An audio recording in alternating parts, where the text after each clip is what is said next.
ఇప్పుడు బాప్తిస్మం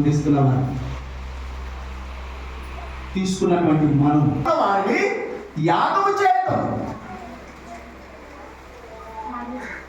నువ్వు ప్రార్థన చేస్తూ ఉన్నావు, దాంతోపాటు పాట పాడుతూ ఉన్నావు.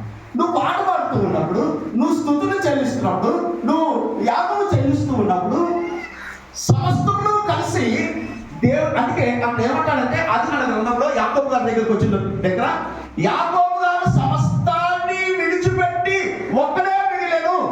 హల్లెలూయా.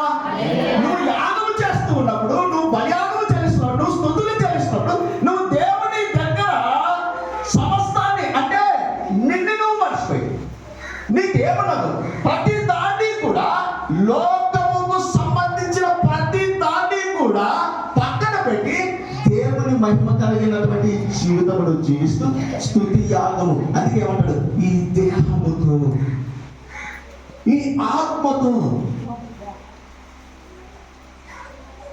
ప్రేమన దేవుని సంగమా, ఇది దేవుడి ఇచ్చినటువంటి యాగం, ఇది దేవుడి ఇచ్చినటువంటి ఆత్మ, ఇది దేవుడి ఇచ్చినటువంటి ప్రాణం.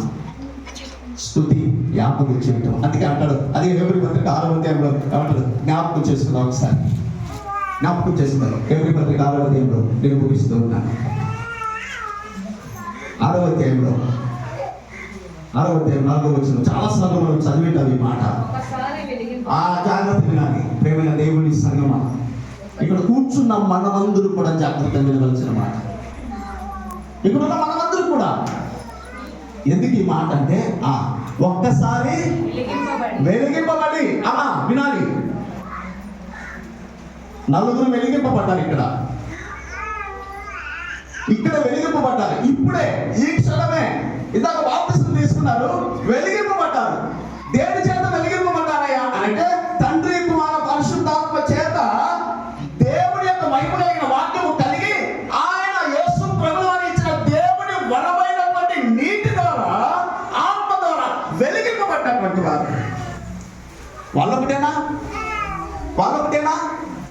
అమ్మ ఇప్పుడు కూర్చున్న మనమందరం వెలిగింపబడలేమా? వెలిగింపబడితే అపోస్తలుల కార్య గ్రంథంలో అంటాడు, ఏమంటాడో తెలుసా? పాప క్షమాపణ నిమిత్తము బాప్తిస్మము తీసుకున్న ప్రతి ఒక్కరు దేవుని వరమును పొందింది. అంటే పరిశుద్ధాత్మ దేవుడు మనలోన ఉన్నాడు. ఈ క్షణం ఇప్పుడు నలుగురు బాప్తిస్మం తీసుకున్నటువంటి వాళ్ళు పరిశుద్ధాత్మ వరమును పొందారు. ఈ క్షణం నుంచి వాళ్ళు వెలిగింపబడ్డారు. ఆ వరముతో ఎప్పటి వరకయ్యా అంటే మరణము వరకు, ప్రభు రాకడ పర్యంతము వరకు, వారు జీవితము జీవించినంత వరకు, ఈ భూమి మీద ఉన్నంత వరకు ఒక్కసారి వెలిగింపబడి పరలోక సంబంధమైన వరమును రుచి చూచి. ఏంటి పరలోక సంబంధమైన వరము? యేసు ప్రభువే. ఆయన అన్నాడు, ఏమన్నాడంటే, నేనే జీవాహారం, తీసుకొని తినడి, ఇది నిజమైన ఆహారము నా శరీరము, ఇది నిజమైన పానము నా రక్తం.